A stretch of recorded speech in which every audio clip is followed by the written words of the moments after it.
when the world's too dark of a place to be, and you need an escape from reality. Open up those pages, it's sci-fi or fantasy, whatever genre you please. And join a book club, 'cause you won't read it on your own. Join a book club, so you'll be held accountable. It's just a means to an end, but you're doing it with your friends, so join the book club by DLC. Hello, book clubbers! Welcome to a very special episode. I'm Jeff Kanata. I'm here with Lana Bashinsky. Hello, good afternoon. It is that time again, Lana. One of our favorite things. We are so fortunate that this keeps happening. Fifth time now. We have finished a novel, and we get to chat with the author himself, Steven Erikson. I am so delighted. He's the best, and we're. What else is there to say? Let's jump right in and welcome him onto the show. We are so pleased to be joined once again by the author of The Bonehunters and the Tales of the Malazan Book of the Fallen, Steven Erikson. Welcome back to the book club. Well, thanks very much for inviting me. It's I our always fifth. I always look forward to these. This is good. Oh, so do we. It's our fifth chat, as I was saying, and I just can't believe we've been able to do this and keep getting to do it. It's such a treat, such a delight. So thank you for being so generous with your time. I'm happy to. Yeah, especially because I feel like as we go on and on, there's like this nonstop pull between like, okay, now that you're here, how many compliments do I get to say versus actual questions? And then there's also like, am I getting dumber? Or are these books getting smarter? So the first question I have for you today is, but just a personal, I just need to know, was the timeline for Midnight Tides actually ambiguous, or am I dumb? Because even while we're reading this book and we see the Feather Witches there hanging out, and Karsa is there meeting with the Tistidur, and we're like, oh, it's so exciting. I was like, can you believe they're all still alive? And in retrospect, what a dumb thought. I guess this sort of leads into like this being a big blending of worlds, but what is the timeline further apart that I think, are these people living abnormally long lives, or am I just foolish? No, the curious thing is, in meeting characters for Midnight Tides in this book, how can I say this without spoiling anything? The end of Midnight Tides, there's an intervening gap between the end of Midnight Tides and obviously the appearance of the characters for Midnight Tides in the Bonehunters. Right. And that gap is yet to be explained, but you've had a sense of it with the shortening of Trell Sengar. You know that there was activity. They had left the Letheris continent and were starting to create a kind of a great search for all the great warriors of other cultures in order to feed into the maw that is Rulad. So that stuff's ongoing, and then you catch glimpses of the fleet journeys in the Bonehunters, but a lot of that stuff still needs to have those blanks sort of filled up in some fashion, and you're going to get that. It's coming. That's all I can tell you. Okay, I love it. But in terms of specific timelines, we'd thrown those out the window by this point. Yeah, the dates have stopped appearing at the beginning of chapter. It was all over the place. And, so Cam and I just decided that we would actually have a bit of fun with that and start messing with people's heads. So honestly, that makes me feel so good. Because as soon as we started seeing these things, I was like, they're all old. And then I'm like, oh, maybe I just really I was like so off the mark. I don't know. I've been miscalibrated the whole time. Yeah, well, Midnight Tides is not too far back. It's not so far back that we're talking like centuries or anything like that. Years at the most. Yeah. So. All right, so I want to start in a heavy place, and we'll get lighter as we go. Because I know that I've heard you talk on the 10 Very Big Books podcast, which, by the way, I love listening to their show after I finish one of the novels. But it is so wild to me because it's during COVID that you're discussing all these things. And so much of what you talk about it's like a time capsule. It's very wild to revisit that time. Anyway, one of the things that you talk about is, or at least I heard you talk about, is that you tend not to engage in politics, but I found reading this novel, which is very much about a pogrom having to do with the Wiccans, at a time when one U.S. political candidate for president is sort of openly, if not advocating, certainly open to the idea of inciting a pogrom against legal Haitian immigrants in the United States.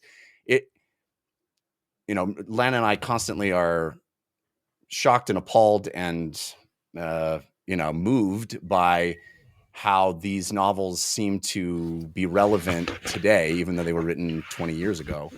I'm wondering if you wanted to speak on that, or you're able to. Is it just that's what great art does, or is there something else at hand here? I think what it is if you are sort of focusing as the writer, as the creator, on the human condition, and if you've got a background in history, there's nothing new in anything that we're experiencing right now. It has happened multiple times, and so if you then create scenes that are inspired by historical events like pogroms or efforts at genocide and all that kind of stuff, and the political machinations that sort of justify all that kind of thing, ideological machinations as well, then you can almost be guaranteed that at any point in the future somebody's going to be reading this thing and they're going to recognize it around them, because that is the human condition. And historically this has happened over and over and over again. It's just depressing. Yeah. but along those lines, obviously one of the big themes of this novel, of the Bonehunters, and of the series in general, I would say, is this sort of pushback against fanaticism. And this novel and Midnight Tides, I assume, were written early 2000s, right in the shadow of 9/11, as the world was sort of reeling from that. Was that a direct influence on that point of view? Well, I always consider each book I'm writing to be a kind of dialogue with the present, whatever that present is. So in that sense, they're all time capsules. But one tries not to be too specific, because then you can sort of make your work obsolete fairly quickly. Right. So I don't remember, but I'm well aware that all of that would have been present in my mind for sure. Right. And certainly when an act of violence like that occurs, it delivers a kind of a existential shock to a culture, to a civilization. But primarily because most of the population within that population, most of the people there are not, on a day-to-day basis, they're not paying attention to the stuff that's happening in the world, right? Our lives are busy enough, and that doesn't change. So when that shock arrives, a lot of people would be commenting, at least in the media, and that when they go to political experts or whatever, people weren't surprised, right? So you had this weird juxtaposition of shock on one side and the people on the inside going, yeah, we kind of expected something like this. It's like, so you get this weird sensibility that's a flux in culture and society at the time, and the sensibilities of everybody involved. So I guess that played a role in terms of how the mechanics were playing out, but probably not in any really direct fashion. I don't think. Okay. Fair enough. Lana, you can pull us out of this heavy place. Yeah. I don't know what I just said there. So yeah. That's good. It's good. So one of the things that, and I'm trying to remember if we've asked you about them in the past. If we did, it was probably with the wording of the things at the beginning of the chapters that we have learned are called epigraphs. This book, learning, okay, education is happening. Cool. We pulled many of our favorite quotes from the epigraphs this novel. Are these crafted to be specific per each chapter? Or Sometimes. are they Yeah. something that sort of strikes you? You know, there's different forms of poetry. There's different excerpts from history books. One of them in this one, I think, was from like the something that sounded like a history text, the 1,000 Years of Lies, or something that clearly makes reference to what we see, which is the Empress's spinning of what happened in Aran. Do you ever, are you like ever just living in the world in your mind and being like, oh, I'm feeling a poem from this small society that we haven't met yet or the reader isn't familiar with, and just something? What's your approach to these epigraphs? Because there's such a variety and different flavors of writing, and there's so many times where I'm like, well, that's still Steven. Like, it's what is that? What is that? Yeah. Well, one of the advantages to something like an epigraph is that it sits outside the narrative, right? So it's on the page, but it's outside the narrative. So now you've got a kind of a once removed point of view, and the approach of that one is, well, somebody's making a decision of what epigraph is going to precede this chapter. And is that a historian or is that a poet? And it can vary, right? So generally I tended to write them before I started the chapter. So I guess in some ways they might sort of point me towards particular themes that I was going to explore in the chapter. Or if there was something else I needed to sort of hammer home, then I would do that. And the epigraphs quite often, again, engage in a kind of an interplay with the chapter that follows. And it shouldn't be. Anyways, it's generally not direct. It's quite indirect. But you're right. I mean, it's what I felt like doing that day when I sat down to write the epigraph. You know, is it going to be a historical scholarly treatise? Is it going to be a legal defense? Is it going to be a poem, a chant, anything along those lines? So did And you? Oh, go ahead. Sorry. No, go ahead. So did you feel like, oh, it's like a nice way to sort of stretch a little bit, like not like a Oh, yeah. warm up necessarily, but being like, oh, I haven't written a poem in a while. Like, Absolutely. And then different styles, sort of styles of poetry as well, just to keep the voice distinct, so that not every poem sounds like it's written by Fisher, and they're all, there's different approaches. Yeah. And yeah, that's sort of, it's kind of like the warm up before the exercise or before the sport. Yeah. Are there any poems or epigraphs that you wrote that sort of stay with you as like, that one meant something very specific? There's some that are coming. Yeah. Oh, okay. Definitely. I absolutely love them, and it blows my mind that you talk about how you write only in sequence. You write like you write those, and then you write the chapter, and and there's no going back. And I'm blown away by that, because it feels. I mean, you must have clear sense of what the chapter is going to be as a whole, but in sort of hinting at it with the epigraphs. But it still seems amazing to me that happens. I generally don't have I have a clear sense of where the chapter needs to end, what needs to happen by the time I get to the end of the chapter. But quite often there's whole sort of scenes, especially scenes that I make up as I go along. And if something really interesting or intriguing appears in that scene, then I kind of flag it, and then I'm going to drag that with me and return to it at some later point. But I leave a lot of room for spontaneity within the chapters. And as long as I'm treating sort of each scene, each section of a chapter as almost a self-contained little mini story, then I can do whatever I want in that, right? Because all I have to do is eventually lead us to the point where that chapter ends because these things happened, and then I can move on. So, Well, sorry, oh, go real ahead. quick. Speaking of chapters, obviously for the Bonehunters, the chapter that looms largest is chapter 7. And I mean, what an incredible experience reading chapter 7. I've heard you talk about it before as, wanting to pull the reader in and hold them tight and force them to not have any out before the end of the chapter. And it's so effective. But the thing that struck me in reading chapter 7 was how you were able to create these moments without it feeling manipulative or sentimental.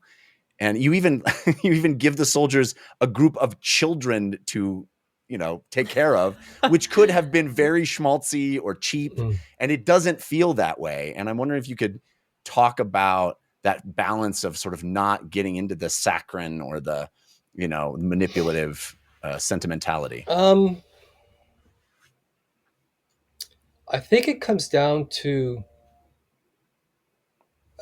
being completely immersed in the particular point of view that you're happen to be writing at that time. I think what happens is if you don't trust that character,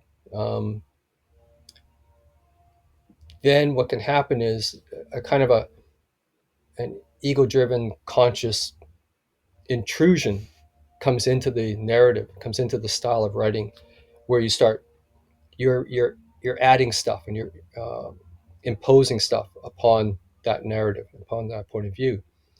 That's not it's not consistent with the particular character point of view that you're dealing with.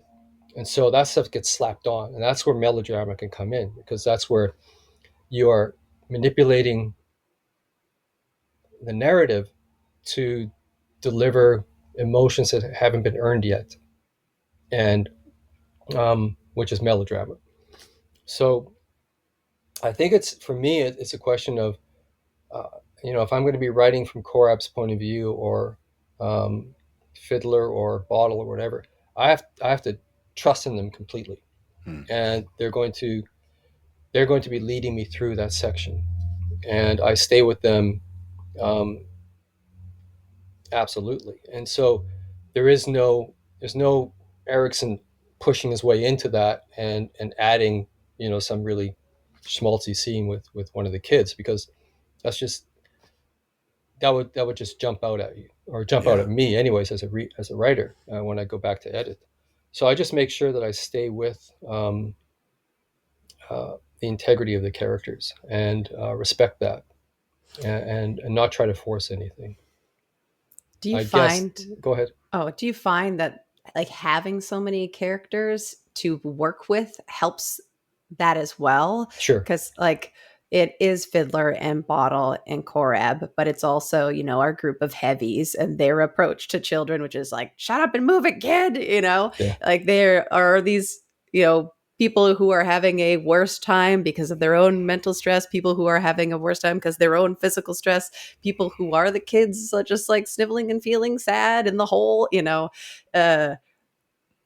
of the things that I love about chapter 7, and like a couple times where they're like, oh, big action's about to happen, as we get check-ins. What's everybody doing? What are they up to? What are they up to? And seeing how they react. Do you find, is that sort of like an intentional strategy to stay with the characters instead of with Steve? Or is that pure fun? Or is that, what's the motivation for those moments? Well, it's every particular scene or event has an emotional core, and if as a writer I go straight to it, then I've not brought the reader along, and I've imposed it. So I always try to visualize it as this big invisible boulder, this big rock, but you can't see it. So all I can do is I can slap clay on it, and that gives it its shape. And that clay is this point of view, that point of view, this point of view, that point of view, and eventually, it creates a kind of cohesive whole that encapsulates the emotional context. You don't see the emotional context directly; it's always through the point of view of a particular character. That's so Um, cool. I love and that. the other thing about that is if you're writing, 700-page novel, or if you're writing a 3 million word 10 volume series, you cannot hope to keep the reader with you if the style never changes. And so when I fall into a particular point of view, I fall into their cadence, into their way of thinking, and the style changes to match the characters, which gives us enough, I hope, enough variety that we stay interested as readers. Man, that's leads right into one of my questions, which is uh, one of my favorite things about this book is that we get new drunks, but we get multiple drunks, and they each have their own brand of inebriation. There's different. The Hellions shit faced is different than the gang at the bars shit faced. And I don't know. I'm just tickled by that, and I'm wondering if you can. I obviously is another example of this sort of variety that you're talking about, but I feel like specific variety in one brand of altered state is very impressive to me. I'm wondering how you achieve that. Well, I mean, I was an archaeologist, so I was on digs, and I worked alongside more inebriated people than you can imagine, or hungover. Actually, is probably more accurate. Yeah, we worked some projects that were just brutal, and we'd all escape to a small town bar at the end of every night, and so yeah, you get to see all kinds. Yeah, and yeah, I could tell you stories. One of these days, I'll tell you some stories. But Oh, I love it. so yeah, the voices will still be consistent to that character, regardless of whether they're sober or not. Yeah. And so with Hellion, yeah, she's. I remember getting some pushback on the Hellion character from somebody saying, well, alcoholism's not that nice, et cetera, et cetera. Well, my father was an alcoholic, so I grew up in the family of that. So I reject that kind of pushback. It's more a case of this is fiction, and we could actually have a laugh. Ultimately, laughter is pretty healthy, and I often go in that direction at unexpected times. So, and certainly with Hellion, yeah, there's something profoundly tragic to the character, but she's also extremely comedic, Right. inadvertently so. And I'm not going to shy away from that and go all heavy on everybody. There's places for that, and she's not one of them. Mm-hmm. I love that. That definitely resonates with us. Jeff, I've heard you say it many times, in the face of, modern day moments of possible despair. Like if we can't laugh about something or talk about something, like, man, what else do we have? That's all we got sometimes. That's all I got to stay sane. Yeah. Yeah. So one of the things that I really like about this, to put it in the most trite or on the nose way, like showing versus telling, that clay, that putting the clay onto the invisible boulder. One of the things that strikes me about chapter 7 is the trust we see building between Korab and Strings of, we don't have to say, and then they trust each other. They came out of the hole and guess what? They shook hands and they're buddies now. It's like you saw them just being allies to one another and physically dragging each other out of this space. And the sort of the opposite moment of that near the end of the book that I think provides that sort of rich tension is walking into the throne room and we're like, yep, the Empress trusts Corbollo Dom now. Mm-hmm. That's like being effectively told to you. It's not in like that same way, but it's like, does she? We haven't seen any reason why that should possibly be true. We saw the epigraph saying that she's maybe trying to spin the story of what happened, but otherwise, because it's just presented so flatly, like, look, they're all together now. Isn't this normal? Is that sort of mounting tension in that space? Yeah. Was that like an intentional reflection or? I suppose in a way. I mean, the the meeting scene between Tavor and Lacine, for me, is kind of the climactic scene. Never mind all the action. This is the crucial scene. Yeah. And the thing is, it's not a given that the reader is going to pick up that is the crucial scene, because you haven't read the rest of the series. So when you read the rest of the series, you're going to realize that this is the fulcrum. This is the pivot. That scene in that room. So I was aware of that as I'm writing it. So I probably took longer to write that scene than almost any other in the book. Wow. Because it had to be balanced, and things had to be said and things had to be left unsaid. And I wanted to create a massive sort of a whole play of alternating triangles of power between Lacine, Tavor, Kalam, Corval Adam, Malik Rel. You got all these potential triangles at play. And they are all being manifested in that one particular sequence of scenes. So yeah, Lacine is she's trapped. She's completely trapped. And so this is one of the cases where the all the alternatives, all the choices are bad ones. And so who are you going to sacrifice? And which is the best option? And of course, what happens, of course, is Tavor rejects that outright, which is definitely a huge signpost for her in the future, where when given options, it's got to be A or B. She says no, it's going to be C, and that's Tavor. So, and then Kalam is facing the same thing, right? She has to pin him down and have him decide one way or the other. So yeah, there's a lot going on there. I also like it because we have, we learn more and more about Kellanved and his, Lacine took the throne, and at the very beginning, you're like, sure, that sounds like something that had happened. It's like, oh wait, Shadow Throne's Kellanved. Oh, he intentionally did this, and there's like all of these workings and plots on plots kind of thing. And then now we see this moment of like Lacine being the Empress.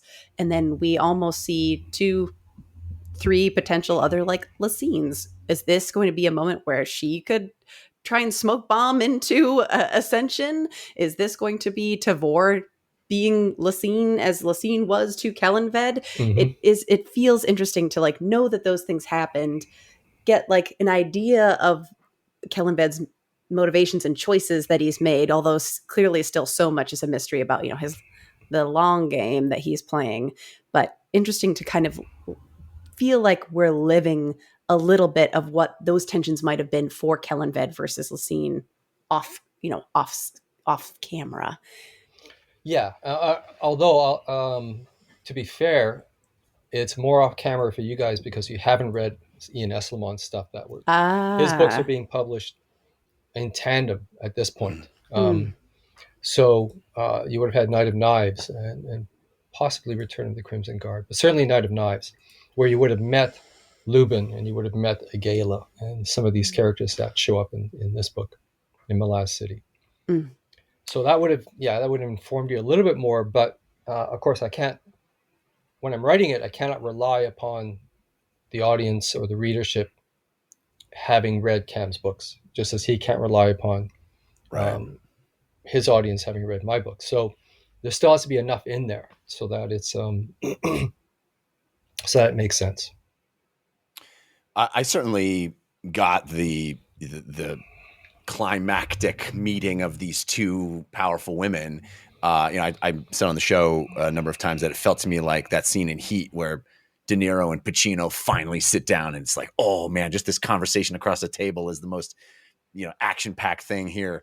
But you also have Tavor saying, can we please have a sidebar? Can we get up and go over there? And I'm wondering if you are able to reveal what she would have said if that had actually happened. What Tavor, what overture she would have made.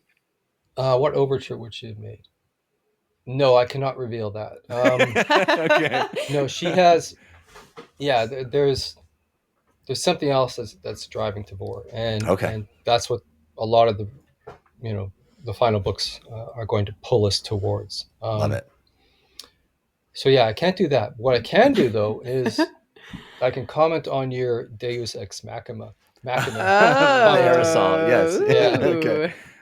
So let's for the viewers who may not know, let's backtrack and what does Deus ex machina mean?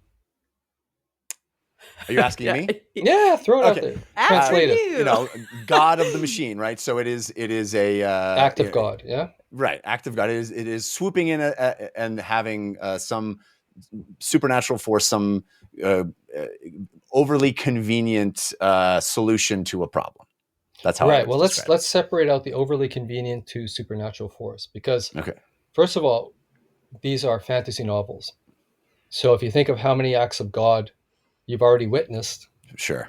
they're innumerable. Sure. Cotillion interfering, Shadow Throne interfering. So acts of God in and of themselves Common.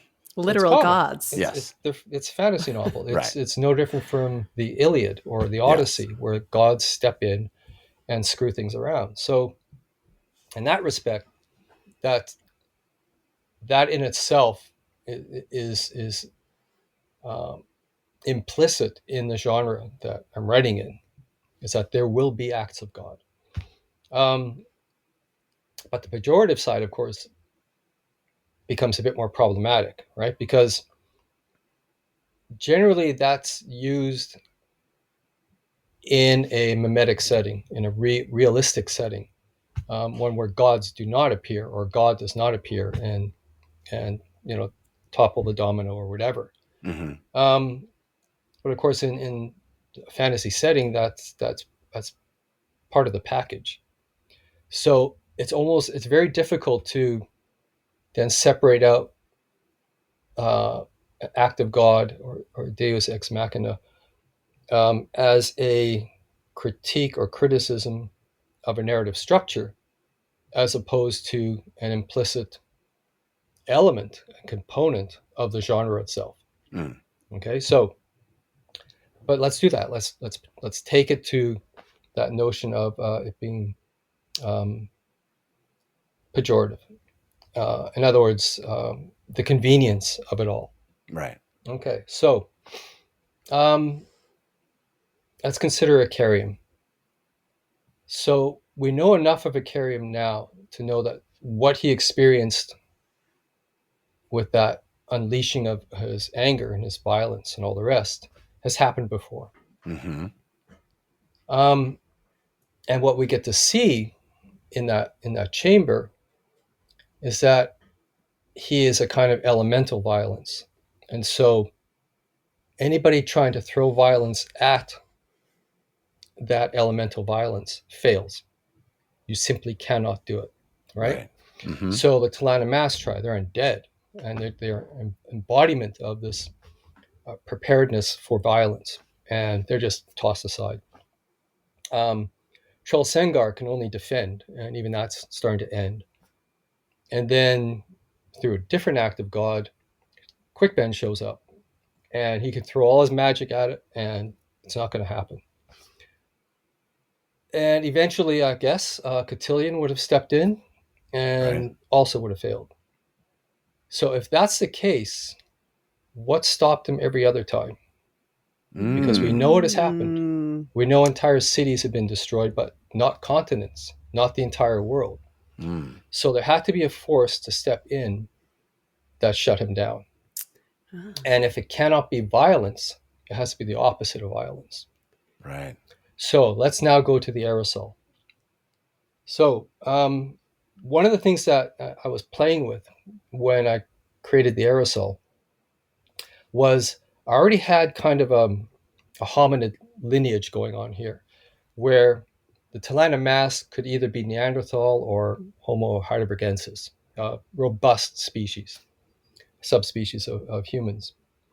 And the aerosol is pushed back further. So it's probably Homo erectus, maybe Homo habilis even. And so when I was thinking back to, well, what correlates do we have for potentially Homo habilis or Homo erectus that's out there? And then you go to primatology and you think chimpanzees. Okay, so, but there are two subspecies of chimpanzees. There's the big ones, the patriarchy, pan troglodytes. If you have Netflix, you can watch Chimp Empire. It's really worth watching because that shows you just how brutal that stuff was. I mean, the big chimpanzees are dangerous beasts. But you have another subspecies that are called bonobos. They're smaller. They're a matriarchy. And that matriarchy, what the bonobos do to reduce tensions and to alleviate potential violence and stress and all the rest, is they have rampant sex, basically. And they Works for me too, actually. Yeah, and mutual masturbation and stroking, touching, all these kinds of things. Huh. So, and that just diffuses the situations, and that's their mechanisms of social control. Wow. That's what I wanted to think of in terms of the aerosol. So every time you see her, you don't see her with a big sword in her hands. Right. You don't see her with a knife. You don't see her with any of these things. And even when she is protecting Tamber, that's what she's doing. She's keeping Tamber alive as long as possible until that body is no longer functioning or no longer able to function, at which point the aerosol has to release Tamber. But what's the last thing she does over Tamber's body? He kisses her forehead, right? Yeah. Mm. Right. So the only answer to the elemental violence of Icarium has to come from someone like the aerosol, where it's a caress is what takes him down.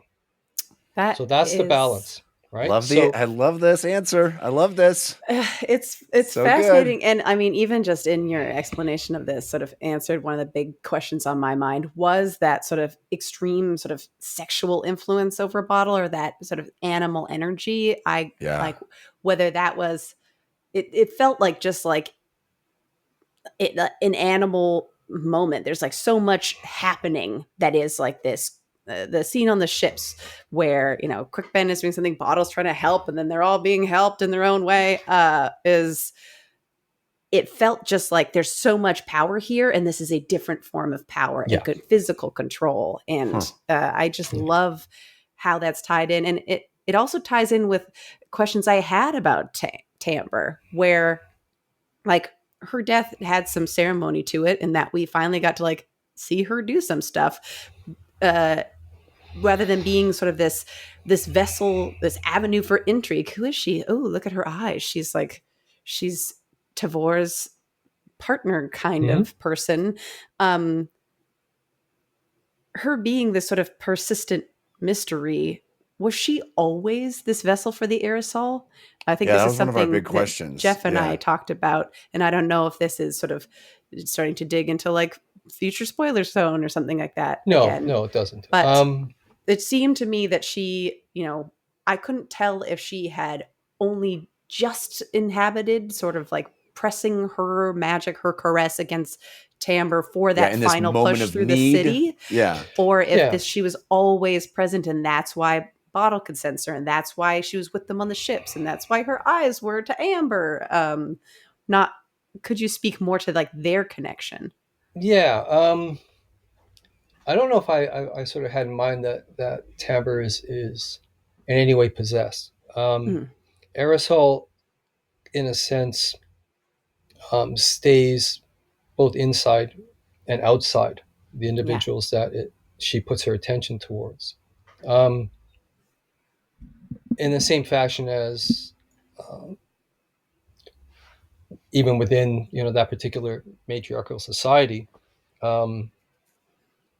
I guess you could have that sort of mother image element to it, but there's also the mate image as well, the mate relationship, because these are all her children, but at the same time it's so removed, and her her means of social interaction is very specific. So, which is very sort of mythical, anyways, in the sense of gods and goddesses and all the rest. So no, I didn't think of her as constantly being on Tamber's shoulder, but the fact that Tamber and Tavor were mates, were lovers, were in love with each other, is a thematic embodiment of the aerosol, anyways. Mm-hmm. So there's that protective element that's always going to be there.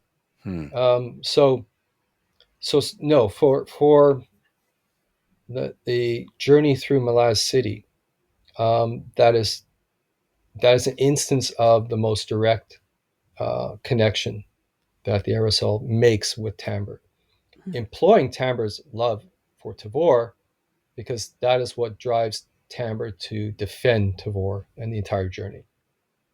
So, and that's the other thing about if you think of how many, who stopped Icarium all the other times, well, it had to be Aerosol. It had to be the oldest goddess of all. Yeah. It's so cool because it recontextualizes Bottle to me as well a little bit, because clearly he's sort of this maternal figure as well with his relationship to the rats, and it feels very now it kind of comes into focus as to why the aerosol would be drawn to Bottle as well. Yeah. And there's the whole series so far, is exploring that theme of there are alternative answers to things than violence, and compassion and human gestures are central to those things. So that's why in my mind, anyways, I had no sense of this being a convenient plot device. This is actually pointing to what the aerosol has always been, and this is precisely what she would do, and it's the only thing that can actually stop Icarium. And then if you think of Mappo, for example, I often think that it's the friendship and the love they have for each other is actually as powerful as Mappo keeping Icarium from remembering anything. Yeah, which is why Terra Like Bede can't do it. He can't do it. Yeah. It's so good, Steven. It's so good. It's so good. It also makes me, I'm like, I'm not going to look at your face for reactions, but but what does that mean thinking about Roulade? Someone we didn't see in this book, but we know is like, ominously hanging over everything. Ominously hanging through over everything, driven by madness and hate and actual possession by crippled God and his like dying and living, and like, where does that energy stack up against the aerosol? And is there a way to use that diffusing in the face of, or it's like, if it's like a game of opposites, what does that look like? I obviously can't give too much away, but I don't view Roulade as ever having been possessed by the crippled god. It's the crippled god requested a particular sword be made, and that is a very cursed weapon. And so once you grab hold of it, you cannot let go. And because you cannot let go, you are under its eternal influence. And that's what keeps him coming back. So, I can't wait to read the next book. The other thing about that last sequence that you referenced, obviously moving through with Tavor and Tamber being it's just so thrilling and harrowing, and seeing her constantly able to keep going despite what should be mortal wounds. But another aspect of that sequence that is so fun is the extended and very detailed action choreography that you indulge in there, and it's so fun to read. Kalam. By the way, hearing you pronounce these names, I'm always like, no, I'm doing it wrong. We just need a video of Steven Erikson reading the Dramatis Personae, all the way through from start to finish, so I cannot get these wrong. Anyway, but I think we talked on a previous discussion about your fencing background and how you draw on that. But I'm wondering, when you sit down to write a sequence like that, where there are so many, where he's dispatching claw after claw after claw in this extended sequence, do you sit down with a sort of general sense of how it's going to go, or specific moments, or do you just sort of find your way through it in the writing? It depends. I mean, I've done, I yeah, you alter um, certain elements of the writing style to suit the actions that you're creating, but you have choices there. You don't have to do it all. So I know I've certainly done it where you get a kind of staccato effect of short sentences, sentence fragments, Yeah. which ups the pace. But there's another way of doing it, and the other way I was reminded of uh, in the course of watching a number of films. One would be, there is a sequence in the World War II classic, The Longest Day, that is the French underground are fighting on these streets. I think it's in Belgium. And I don't know how it was shot, probably with a crane shot back then. But it's an unedited sequence. And it runs for minutes and minutes. And you get to watch this whole thing go through. Yeah. And it's a phenomenal shot. So there you got an element of a kind of visual continuity that just pulls you along, and becomes almost dreamlike in some ways. And then there's, I think there are some scenes like that in Black Hawk Down, but the one that especially comes to mind is Children of Men. Oh, one of my favorite movies. Yes. And that has a sequence that just does not stop. It just rolls through that building. Yeah.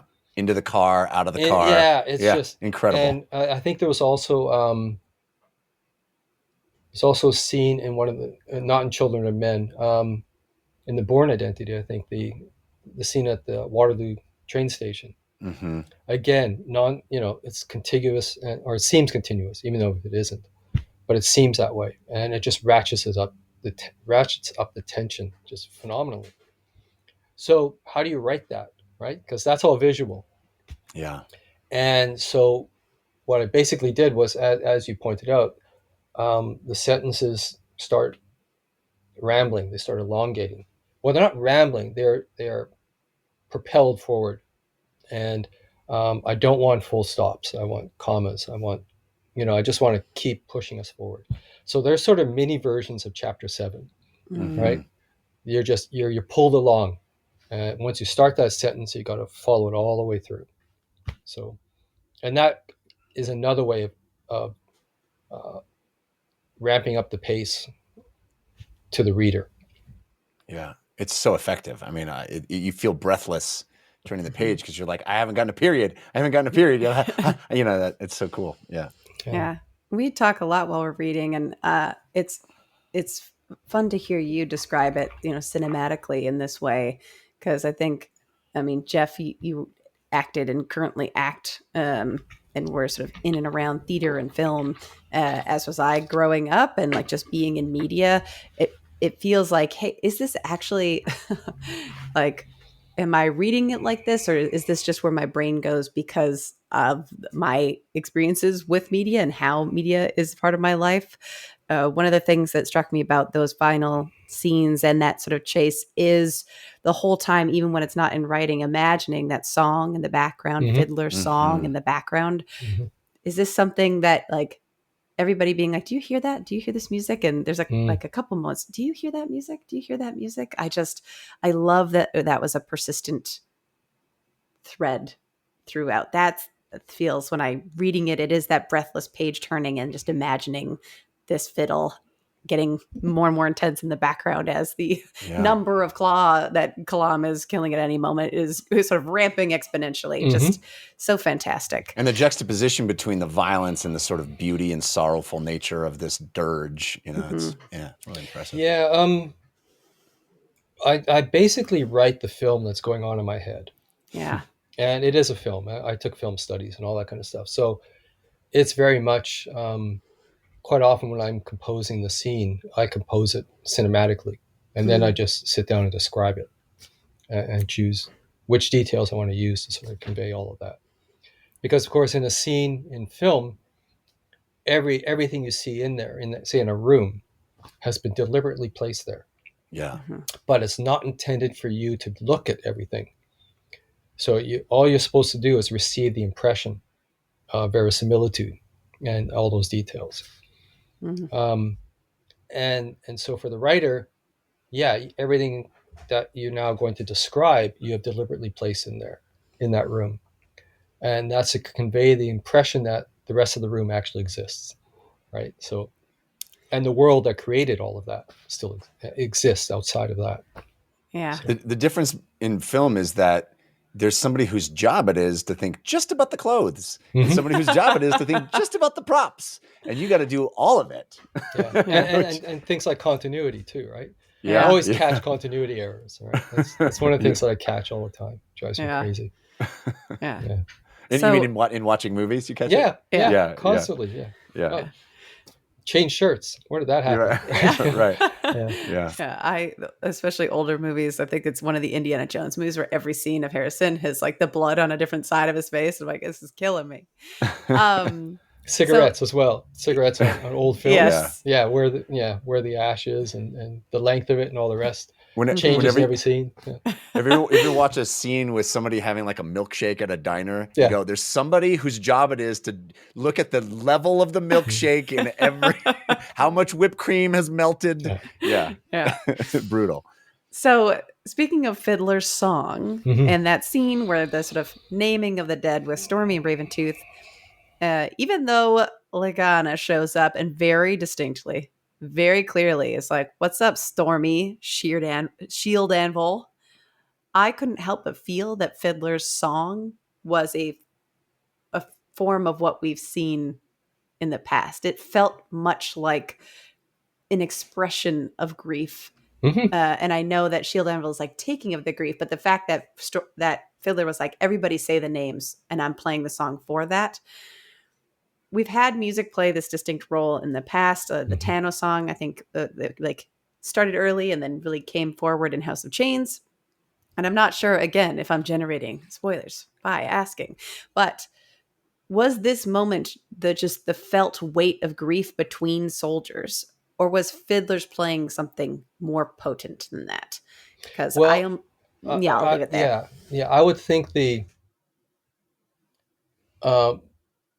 former by itself is potent, and has that potency, but also for Fiddler, he is one of the few surviving members of the Bridgeburners, and the Bridgeburners are an ascended element now, thanks to the Tano Spirit Walker. So there will be a magical aspect to his playing. But I don't think that's entirely necessary. I know I wrote most of the series to music. I had headphones on and I was listening. Curiously, I almost none of it was instrumental. I needed good lyrics. Really? To write? write? Do you have any examples of songs that you would listen to, or artists? I listened to a lot of Bruce Cockburn, Canadian guy. Phenomenal guitarist, but his lyrics are excellent. I think Pink Floyd. Anywhere I could find sort of evocative lyrics, and good poetry, basically. Really, fired me up. Wow. That's I'm always admiring of writers who, especially in music, who just sort of nail it in terms of lyrics. How is that not distracting to you as you read? I suspect it's familiarity. If you listen to it often enough. Sure. Yeah. Yeah. Okay. Yeah. Yeah. It sort of ties in. One of the questions that we got a bunch of great sort of spoiler topic questions for non-spoiler topic. Yeah. Non-spoiler topic questions. And one of them was, I'm sort of stealing from your pile of questions here, Jeff. That's fine. Was about the different mediums that give you for the question was for us that give us that same feeling of reading these books. Like there are times when there are moments where it's like that hits me, the stuff about compassion, the various conversations about religion.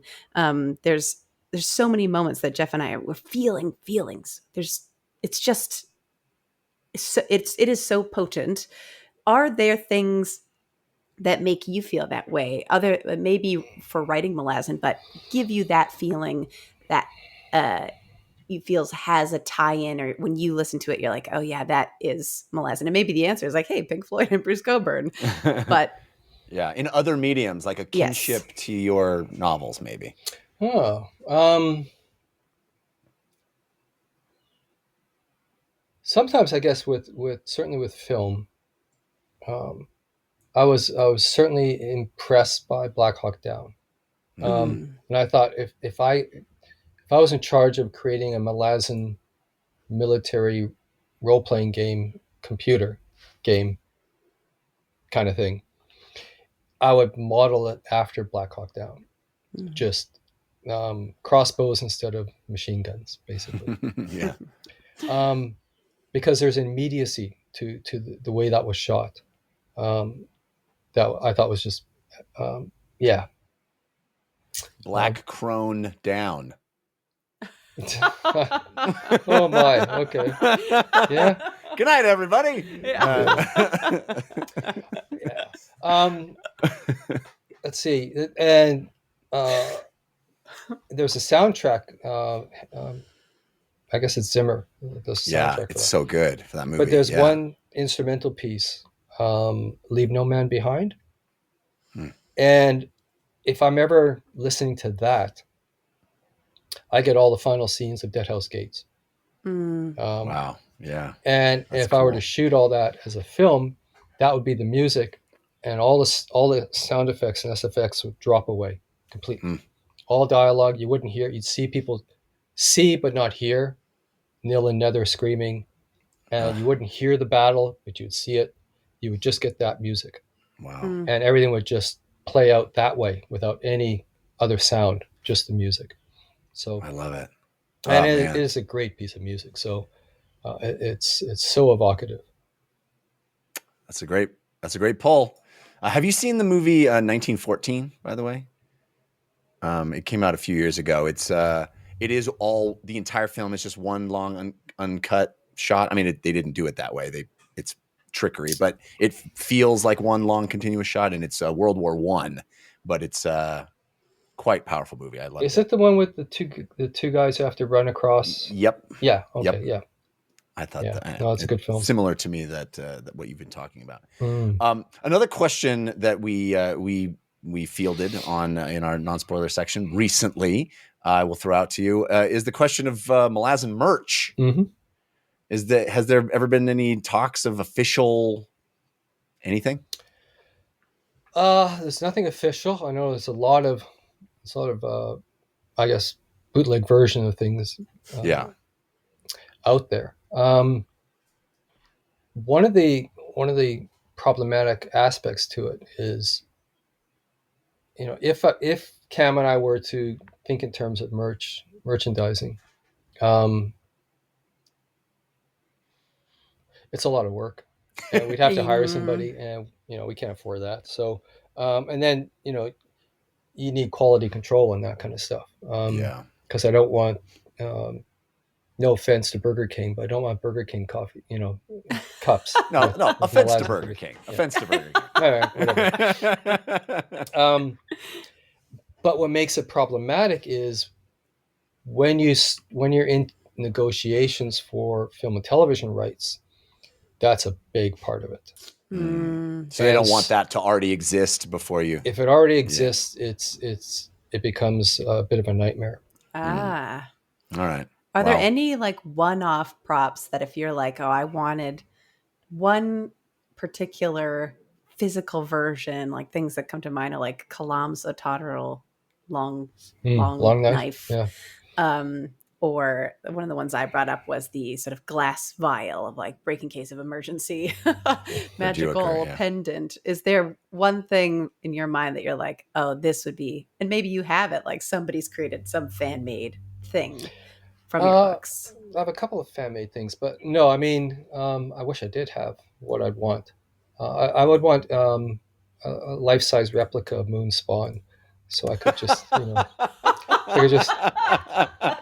Okay. All Climb right. on board, leave. That's it. I'm gone. I can see why maybe the merch thing has been difficult for you guys to Exactly. get going. No, I don't know. Cam and I used to spoof a lot of the magic item stuff in the gaming. Mm. And the argument always was, why would you put all that magic into something that was like a ruby or a gem or something that anybody would steal, as opposed to Right. sticking it in something very mundane that nobody would notice. Mm. Yeah, if it can go in anything, why? Yeah, right, exactly. Yeah. Acorn, Why in baby. the most stealable thing imaginable, right? Right. Yeah, it made no sense. Yeah. When you were writing the scenes with Pearl, much more tragic, but then also following up Shadow Throne, of holding the toggle blade and being like, why is my magic not working? Were you like internally cackling at being like, these fools? Or were you like, what a great payoff for your roller coaster of being a sinister little guy? Yeah, he was a complicated character for sure. He was a confused character, pulled in many directions, and it just struck me that that was quite fitting that he would literally loot the body of Kalam and pay the consequences. Yeah. Did Yeah, you? it's so I good. thought a lot about how at one point, I forget if you chatted about it with us on the interviews or if it was in one of your comments, where you said Pearl and Lestara, at least in that initial sort of scene where they're together, were sort of a you and your wife energy. Yeah. Was that just about like the sort of like will they, won't they kind of fighting, but kind of into it energy? Or were you always like, there's a bit of me and Pearl? And then was there complicated feelings being like, time to die? Well, if there was an issue of will they, won't they, between me and my wife, then that's serious trouble, right? I mean, that's not going to work. You a little No, of that aerosol in here. Yeah. Come on. Yeah. No, it was more the Claire and I would. It was the interplay. It was the Yes. interplay, and quite often I would play up the unreconstructed male, and she would play up the outraged feminist, and we would just go at it, right? So Yes. I love it. just for entertainment purposes, mutual entertainment. So, but later on, of course, it does become a bit more complicated in terms of the relationship, and goes sour. I mean, quite clearly. But then there are external influences to all of that as well. What's happening to Lestara? So I don't know if that's answering your question or not, but yeah. Just the question of like, was Killing him off. Was killing him off like, oh, that's the character that I had like the most distinct me in him, and now he has this sort of brutal, poisoned, got what he deserved, death in an alleyway. Yeah, I don't know. I think he's almost at that point. He's the stand-in for the adjunct, and I don't mean Tavor, but the role of adjunct. Yeah. So his death is quite similar to the very first adjunct we met, Lorne. Yes. It's Yes, right. an noble death, if you will, but also it's his ego and the commitment to wanting to take over the claw that burns him in the end as well. Yeah. But one thing you guys missed was Lagana Breed's arrival in the bay. It was the fireball, right? Yeah. Yes. Oh, I totally did miss that. And then And then she walks out of the water, of course, Yeah. obviously. Yeah. That's a second read thing that I would have been like hitting myself in the head. It's funny when she showed up I don't know why I say she. When he shows up at the door, I can't remember if it's a he or she either. it says he. I think it's a he, but Lagana, it sounds like we kept getting it wrong. Yeah. I think I would get it wrong now if I brought it back, him back. Yeah, when he shows up at the door, I was just like, yeah, that checks out. He wants his sword. I like no questions. It's I love it so much that humor is dead or whatever he says. They can go. Oh yeah, humor is extinct. Extinct. That's the other fun pairing we get in this novel is another new character that's one of my favorites, which we kept calling Samar, but I heard you say Samar. Samar Dev. Samar, Dev. who's awesome. We love her, and just the concept of a fantasy inventor I find delightful. And I wonder if there was any specific inspiration point for that character, or No. In fact, I think I invented her on the fly because I knew that I was going to write a scene where we're coming back to Carson, and he's going to be riding his horse, dragging two heads behind him. But I didn't want his point of view, so I figured, okay, well, how can I make this a kind of cinematic, almost like a Western style point of view? Mm. And somewhere in my memory, there is an opening scene in some classic Western film that involves either somebody lying on the desert and seeing somebody come up to them, or something along those lines. Mm-hmm. And so I created Samar Dev, and then I seem to recall using ants. I think there are ants involved at that opening scene. yeah, she's like Yeah. contemplating their death as she's about to die. Yeah, it's so good. Yeah, so it's all a question of scale at that point, which of course foreshadows the arrival of Karsa, because he's Right. he's even a scale up from her. Yeah, he's a A scale big, up. big boy. Yeah. And then his arrival. So and so once that happened, then I thought, well, okay, is he going to just leave her there, or is he going to accompany her or free her or whatever? And that's where her character just sort of sprang into being. And then the idea of her being trapped out there because of an invention that broke down also sort of happened right then and there. And then, so once I realized that this was going to be an inventor, but also a witch, I think witch was the original idea, but I added an invention to it. Then at that point, I realized that this could be a very interesting foil for Carson, Yeah. because she would be not only the product of civilization, but the champion of civilization. Mm-hmm. Right? Yeah. Their debates about progress and what that means are just so awesome. And Love those. It's so awesome, and it's fantastic because Samar will say some stuff, and she got a point, and then Carson says something. It's like, he's got a point. It's like it's just that's it's a the great issue. dialogue. Yeah. Well, that is the issue, though. It's if you try to argue those two sides, it's not that simple. Yeah. Right? No easy answers. There's no easy answers. There's no easy solutions. This is on one side systemic on a material cultural scale, and on the other side systemic on a biological scale. So it's like, what do you do, right? Yeah. Yeah. We've talked at length about your tabletop gaming, which we love, but I'm wondering, have you ever played the video game series Sid Meier's Civilization? Yeah, of course. Yeah. Is it? Do you? I feel like that would be your catnip. I feel like you would. I think I stopped it. What do I have? I have late versions, but I think Civ 4 was probably the one I enjoyed the most of all of them. And then there was an early version of Total War. Yeah. Where I got a hold of all the hacks, where you could actually go in there, and I just had fun with that. I had the Romans with I think 10,000 war dogs, and that's all they had. It's just the dogs, and I just create the battle and let them loose. Right? So Total War was a lot of fun. Sounds like your writing style a little bit. It's pretty much, yeah. Yeah, the puppy dogs. I think that's the beast throne, baby. That's awesome. You'd be surprised that 10,000 war dogs will win every battle. You know what? Yeah. That does track. That does sound like something. So something, honestly, I feel a little nervous to ask, but I feel like I must. I feel like I spent 15 minutes just trying to think of the right way to ask this. Speaking of pairings, Dunsparrow, Leomin, Lorik, Grey Frog.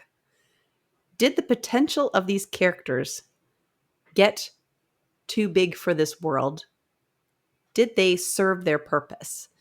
We had a bit of a moment while we were reading in that, Jeff's got the cheat sheet thing that sort of helps us guide the conversation and make it so we're stepping through things rather than being like, remember this, remember this, remember this. And this is the first time where the guide was like, and they're gone. They do not appear again. In some, I think of the other books that are not these 10, they have like some appearances, but ultimately, can you speak to them?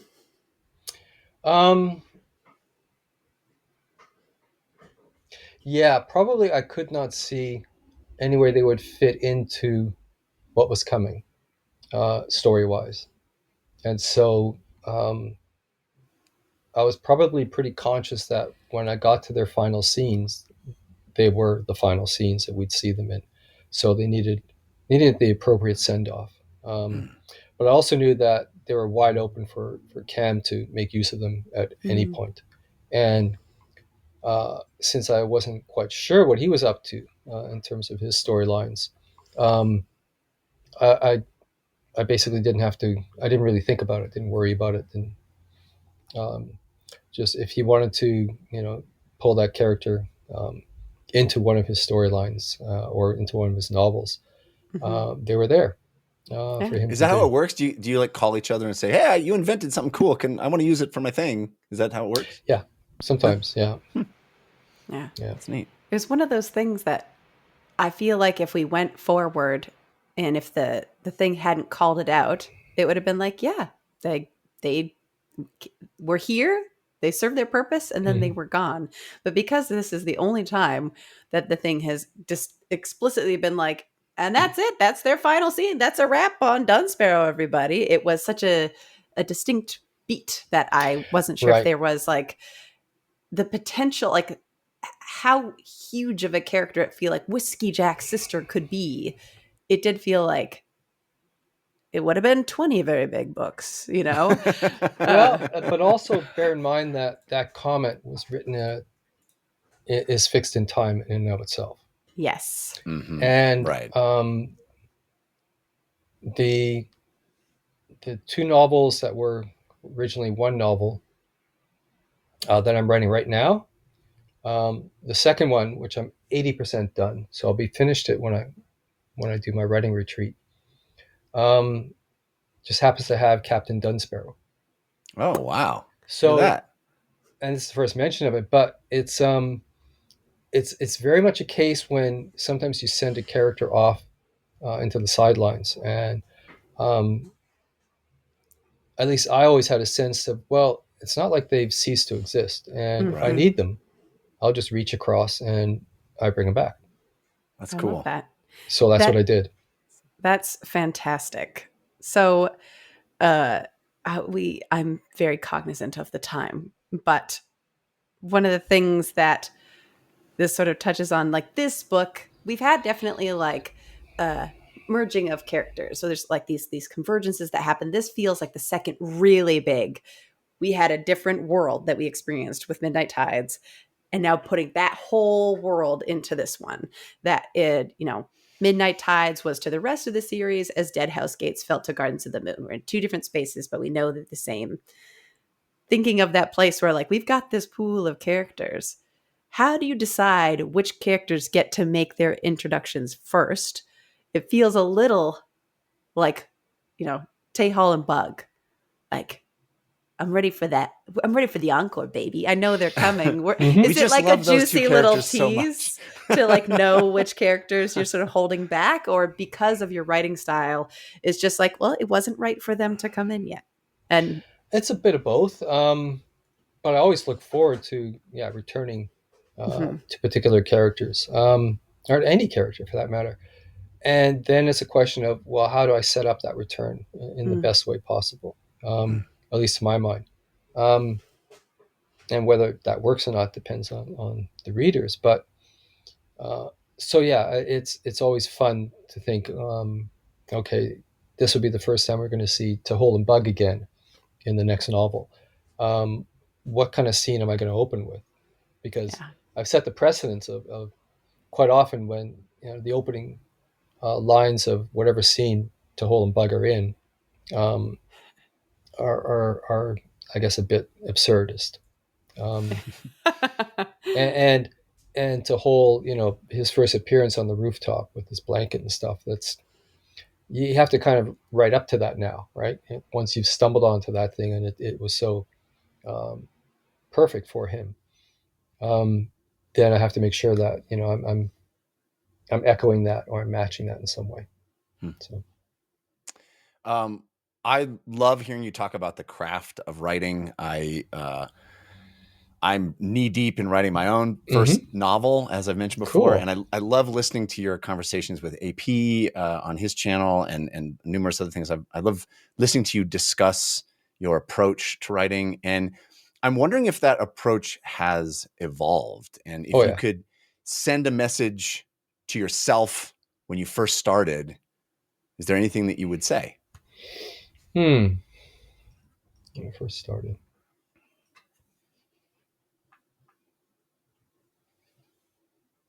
That's I don't know what message I would send back. I was so driven. It was ridiculous. Poof. The thing I often say to beginning writers is the first bit of advice is to finish what you start, because Yeah. um, the opening of a story or a novel uh, is always easy, but then it starts getting harder, and it gets harder as potential doors are being closed, and you're narrowing everything down. With every detail you put in, you've eliminated all these other potential details. So, but I think I even knew that back then, because the first thing I ever wrote, the second thing I ever wrote was a novel I finished. Mm. So, like a 700-page piece of rubbish, but it was a fantasy novel. Um, and so I already sort of realized that that's where the reward really comes in. The reward is not writing. The reward is having written. Mm. It's as simple as that, because that's when you can sort of, you've got that manuscript behind you now, and it's no longer haunting you, and it's no longer hanging on your shoulders. And so um, once I realized that was the hit to the fix, um, the question of not finishing never came up again. Um, and then I got into the writing program, and that's where everything about narrative structure was thrown at me, and um, that's when all the potential kind of writing just sort of opened up, and I just took off. Well, maybe a better way for me to have asked it is to focus in on the thing you kind of responded to as I was talking, is the evolution of your process. Can you speak maybe to that? How things have evolved over time for you? Yeah, I think it helped that I was reading in almost every genre, Mm-hmm. voracious reader, and also reading nonfiction as well. I was just reading, all kinds of things, and I was becoming more sensitive to the various styles in applying, being applied to various genres and various forms of writing. And so once you sort of become sensitized to picking out styles and the specifics of it, then the things you like in those styles, you now put into your own cupboard and you're going to use. Um, and I think one of the advantages of reading a multitude of genres is you may pull out something that you saw in a 1940s set thriller, political thriller, Mm. that's going to be absolutely perfect for your fantasy novel. And that, Yeah. it's just the techniques of narrative cross all of these things.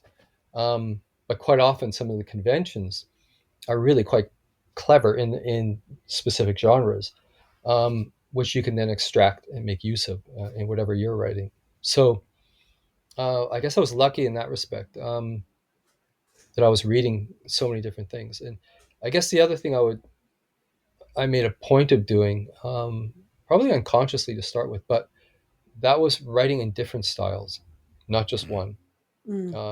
Quite often the pressure on a beginning writer is to find your style, find your voice. I mean, I would say no. Find your styles, plural. Find your voices, plural. Even ones you didn't even know you had. And just write in all those voices, write in all those styles, and get comfortable with them.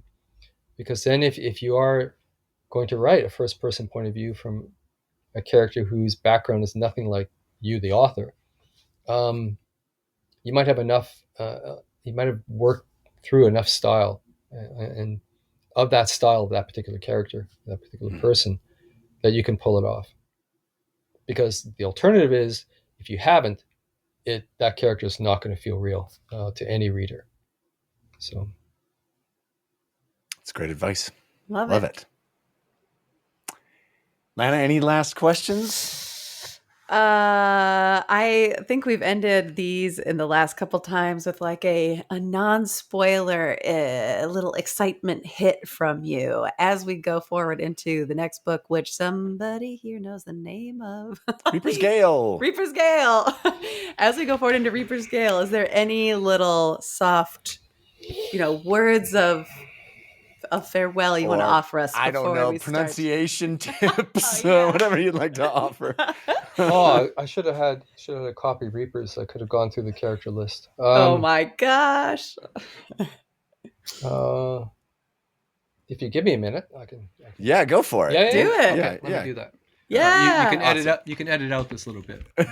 Okay, believe it or not, I did not even have a copy of Reaper's Gale kicking around. Oh no! My god! But can we buy you a copy of Reaper's Gale, please? These are the new, slightly larger formats. Oh, nice! So it just arrived.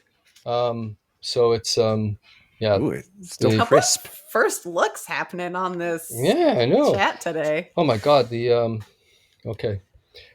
I wanted to ask you quick about the broken binding versions too. We have ours ordered. We're very excited about them. Are you pleased with how at least the first 3 came out? I don't know. They haven't arrived. No, okay. I was hoping they're going to arrive soon because, like I say, I'm heading off. I'm traveling. I'll be away for over a month. So I hope they do arrive soon. Yeah, they're supposed to be end of September, right? I think. Yeah. Yeah. Signing 7,500 sheets was just... Oh my goodness. Yeah, holy schmoly. I know. All right, so let's see. 1, 2... God, I got a lot of characters, don't I? All right.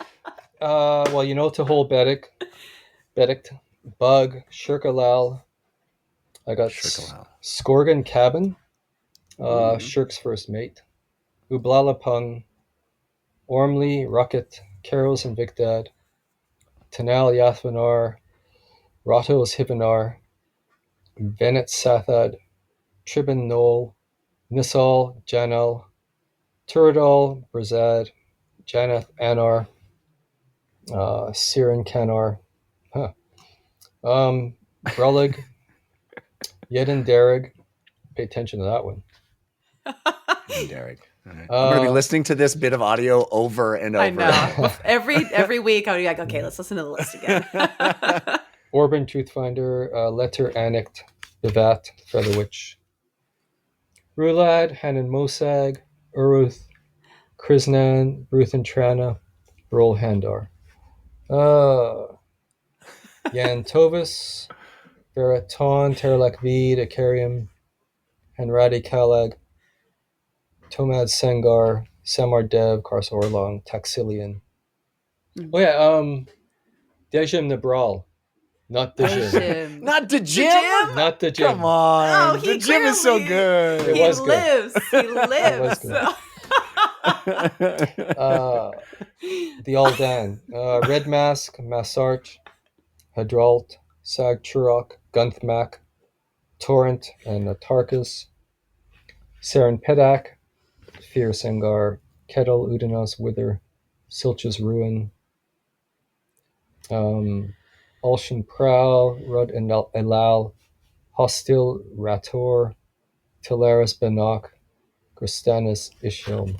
Atlanta, Mass, obviously. When you see the apostrophe that breaks up the name, it's Yeah. because it's past tense. So, Oh. So it's not to Amber. well, yeah. I'm surprised you even agreed to come back here after all of my Alrada on jokes. They were awesome. I have no problems with them. Bonehunters, I think you got most of these guys. Blistig, Faradin Sort, Madden Tulrada, Beak, Smiles Cuddle, Cora, Bilan, the new LS. Let's see. Gessler Stormy, Short Nose, Uru Hela, Crump, you've met, of course. Ooh. Excited that Crup's on the novel. I know. Boom. This is such like an exciting preview. It's like reading the cast list for like a new movie that you're excited about. Yeah. Like, ooh, look at the casting. Wow. Tom Hanks is in this one? Yeah. Yeah, he's in 12 Squad right here. I think most of these you guys, well, I mean, they're not hard. Yeah, the soldiers ones Travelak Rim, yeah. are idiot proof. They are. Nep Furrow. Speaking as an idiot. Have you met Nep Furrow yet? No. I don't think so. Unless we've horribly mispronounced something and that Yeah. we have No. and we just aren't recognizing. No, he's in the 5th Squad here. Yeah, have fun with Nep. Let's see. Banashar. Sandalath, Drukorlath, Namander Gullet, Fayed. Let's see. Curdle, Tellerest. We didn't even ask you about Curl and Tellerest. As you're going through this so list, fun. I'm just They were thinking of all fun. the things in So this book fun. that we didn't even talk about. Menandor, Sheltathalor, Sukul and Kadu, and Kilmanderos. I think you guys have. Kilmanderos, yeah. Yeah, you met a couple of them. Amroth, Old Hunch, Arbat. And the rest are pretty All self-explanatory. right, well, there you go. We got now we have no Amazing. excuse, Lana. No excuse. I'm still gonna do it wrong. As always, it is an absolute treat and honor to have you join us, Steven Erikson. Thank you for being here. We have, as you know, are just in love with these books and have such fun journeying through them. So thank you for writing them and thank you for being here and hanging out with us yet again. Yes. Yeah, well, thanks for being so entertaining when you guys come and talk about these things. And don't worry about, mocking various naming conventions and all the rest. And I got a very thick skin, and Yeah. I'm distanced enough that I'm quite amused by all of it. So It comes good. from love. It comes from love. Yes. Yes. Yeah. All right. Thanks for watching, everybody. We'll see you next time. Take care.